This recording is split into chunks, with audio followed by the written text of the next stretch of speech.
ಪತ್ರೋಡೆ ಅಂದ್ರೆ ಕರಾವಳಿ ಜನರಿಗೆ ಜಸ್ಟ್ ತಿಂಡಿ ಅಲ್ಲ, ಅದೊಂದು ಎಮೋಷನ್. ಅಕ್ಕಿ, ತೆಂಗಿನಕಾಯಿ, ಮಸಾಲೆ ಎಲ್ಲ ಹಾಕಿ ಮಾಡಿದಾಗ ಅದರಿಂದ ಬರೋ ಫ್ಲೇವರೇ ಬೇರೆ. ಇಂಥ ನಮ್ಮ ಕರಾವಳಿಯ ಟ್ರೆಡಿಷನಲ್ ರೆಸಿಪೀಸ್ಗಳು ಎಷ್ಟೇ ಸಿಂಪಲ್ ಆಗಿದ್ರು ಅವುಗಳ ಟೇಸ್ಟ್ ಮಾತ್ರ ಯಾವತ್ತೂ ಅನ್ಫಾರ್ಗೆಟೇಬಲ್. ರುಬ್ಬಿದ ಮಸಾಲೆವನ್ನು ಎಲೆ ಮೇಲೆ ತೆಳುವಾಗಿ ಹಚ್ಚಿ ಅದನ್ನ ಸ್ಟೀಮ್ ಮಾಡಿ ನಂತರ ನೀವು ತುಪ್ಪದಲ್ಲಿ ಸ್ವಲ್ಪ ರೋಸ್ಟ್ ಮಾಡಿದ್ರೆ ಸಾಕು, ಅದರ ರುಚಿ ಅಂತೂ ಅದ್ಭುತ ಅಂತಾನೆ ಹೇಳ್ಬೋದು. ಪತ್ರೋಡೆ ಮಾಡ್ಲಿಕ್ಕೆ ನಾವು ಮೊದಲಿಗೆ ಮಸಾಲೆವನ್ನು ಮಾಡ್ಕೊಳ್ಬೇಕು. ಅದಕ್ಕೆ ಒಂದು ಬಾಣಲೆಗೆ ಎಣ್ಣೆ, ಬ್ಯಾಡ್ಗೆ ಮೆಣಸು, ಕೊತ್ತಂಬರಿ, ಉದ್ದಿನ ಬೇಳೆ ಹಾಕಿ ಚೆನ್ನಾಗಿ ಡ್ರೈ ರೋಸ್ಟ್ ಮಾಡ್ಕೊಳ್ತೇನೆ. ಇದನ್ನ ನೀವು ಸ್ವಲ್ಪ ರೋಸ್ಟ್ ಮಾಡ್ಕೊಂಡ್ರೆ ಸಾಕಾಗ್ತದೆ. ಅದರ ಕಪ್ಪಾಗೋ ತನಕ ರೋಸ್ಟ್ ಮಾಡೋದು ಬೇಡ. ಸ್ವಲ್ಪ ಕಲರ್ ಚೇಂಜ್ ಆಗೋ ತನಕ ರೋಸ್ಟ್ ಮಾಡ್ಕೊಂಡು ಅದನ್ನ ಚಪ್ಪೆ ಆಗ್ಲಿಕ್ಕೆ ಇಡಿ.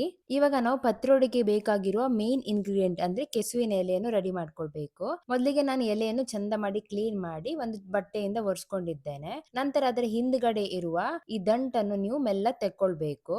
ಹೀಗೆ ನೀವು ಎಲ್ಲ ಎಲೆಗಳನ್ನು ಕ್ಲೀನ್ ಮಾಡಿ ಅದರ ದಂಟನ್ನು ತೆಗೆದು ಸೈಡ್ ಅಲ್ಲಿ ಇಡಿ. ಹಾಗೆ ನಾನು ಇಲ್ಲಿ 1 ಕಪ್ ಅಕ್ಕಿಯನ್ನು 4 ಗಂಟೆಗಳ ಕಾಲ ನೆನೆಸಿಟ್ಟಿದ್ದೇನೆ. ಅದನ್ನೊಂದು ಮಿಕ್ಸರ್ ಜಾರಿಗೆ ಹಾಕೊಂಡು ಜೊತೆಗೆ ಹುರಿದಿರುವ ಸಾಮಗ್ರಿಗಳು ಹಾಗೆ ಸ್ವಲ್ಪ ಅರಿಶಿನ, ಕಾಯಿ ತುರಿ, ಹಿಂಗ್, ಹುಣಸೆ ಹಣ್ಣು, ಸ್ವಲ್ಪ ಉಪ್ಪು ಹಾಗೆ ಬೆಲ್ಲ ಮತ್ತೆ ಬೇಕಾದಷ್ಟು ನೀರನ್ನು ಹಾಕಿ ಚಂದ ಮಾಡಿ ರುಬ್ಬಿ ಪೇಸ್ಟ್ ಅನ್ನು ರೆಡಿ ಮಾಡ್ಕೊಳ್ತೇನೆ. ಮಸಾಲಾ ಪೇಸ್ಟ್ ಇವಾಗ ರೆಡಿ ಆಗಿದೆ. ಇವಾಗ ನಾನು ಇದನ್ನೊಂದು ಪಾತ್ರೆಗೆ ಹಾಕೊಳ್ತೇನೆ. ಮಸಾಲ ತುಂಬಾ ದಪ್ಪ ಅಂತ ಎನ್ಸಿದ್ರೆ ನೀವು ಅದಕ್ಕೆ ಸ್ವಲ್ಪ ನೀರನ್ನು ಸೇರಿಸ್ಕೊಳ್ಬಹುದು. ನಾನಿಲ್ಲಿ ಮಿಕ್ಸಿ ತೊಳೆದಿರುವ ನೀರನ್ನು ಇದಕ್ಕೆ ಸೇರಿಸ್ಕೊಳ್ತಿದ್ದೇನೆ.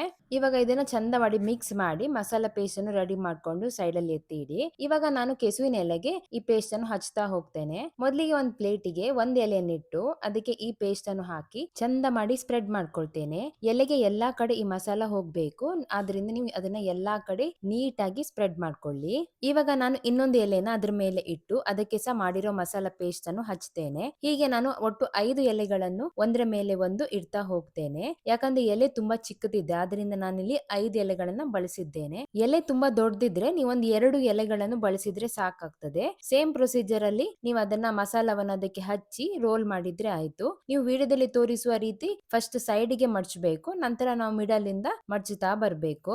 ಮಸಾಲೆಯನ್ನು ನೀವು ಸ್ವಲ್ಪ ತೆಳುವಾಗಿ ಹಚ್ಚಬೇಕು. ಜಾಸ್ತಿ ಹಚ್ಚಿದ್ರೆ ಅದು ಫೋಲ್ಡ್ ಮಾಡುವಾಗ ಮಸಾಲೆ ಎಲ್ಲ ಹೊರಗೆ ಬರ್ತದೆ. ಅದರಿಂದ ಸ್ವಲ್ಪ ತೆಳುವಾಗಿ ಹಚ್ಚಿ ಚಂದ ಮಾಡಿ ರೋಲ್ ಮಾಡಿ. ನಾನಿಲ್ಲಿ ಹುಣಸೆ ಹಣ್ಣನ್ನು ಬಳಸಿದ್ದೇನೆ, ಹಾಗೆ ಎಲೆಯ ಹಿಂಭಾಗದ ದಂಟನ್ನು ತೆಗೆದಿದ್ದೇನೆ. ಆದ್ರಿಂದ ಇದು ತುರಿಕೆ ಆಗೋ ಚಾನ್ಸಸ್ ತುಂಬಾನೇ ಕಮ್ಮಿ. ಹಾಗೆ ನೀವು ಪತ್ರೋಡೆ ಮಾಡುವಾಗ ಕರೆಕ್ಟ್ ಆದ ಎಲೆಯನ್ನು ಉಪಯೋಗಿಸಿ ಮಾಡಿದ್ರೆ ತುಂಬಾನೇ ಒಳ್ಳೆಯದು.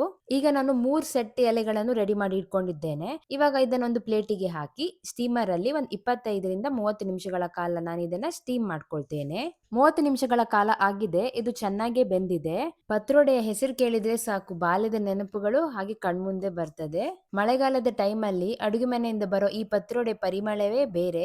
ಎಲೆಗೆ ತೆಳುವಾಗಿ ಹಚ್ಚಿದ ಮಸಾಲೆ ಹಾಗೆ ಸ್ಟೀಮ್ ಆದ್ಮೇಲೆ ಸಿಗುವ ಆ ಸಾಫ್ಟ್ ಟೆಕ್ಸ್ಚರ್ ತಿನ್ನೋಕೆ ಶುರು ಮಾಡಿದ್ರೆ ನಿಲ್ಸೋಕೆ ಆಗಲ್ಲ. ನಮ್ಮ ಕರಾವಳಿ ಟ್ರೆಡಿಷನ್ ರೆಸಿಪೀಸ್ ಅಂದ್ರೆ ಯಾವಾಗಲೂ ಸ್ಪೆಷಲ್ ಅಲ್ವಾ.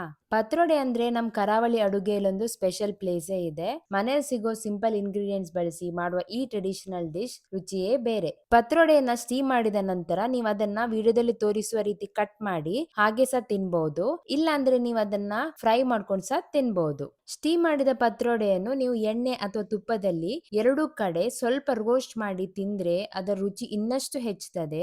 ಒಮ್ಮೆ ತಿಂದ್ರೆ ಇನ್ನೊಂದು ಪೀಸ್ ಕೊಡಿ ಅಂತ ಕೇಳುದಂತೂ ಗ್ಯಾರಂಟಿ. ಇದು ಹೊರಗಡೆಯಿಂದ ತುಂಬಾನೇ ಕ್ರಿಸ್ಪಿ ಹಾಗೆ ಒಳಗಡೆಯಿಂದ ತುಂಬಾನೇ ಸಾಫ್ಟ್ ಆಗಿರುವ ಬಿಸಿ ಬಿಸಿ ಪತ್ರೋಡೆ ರೆಡಿ.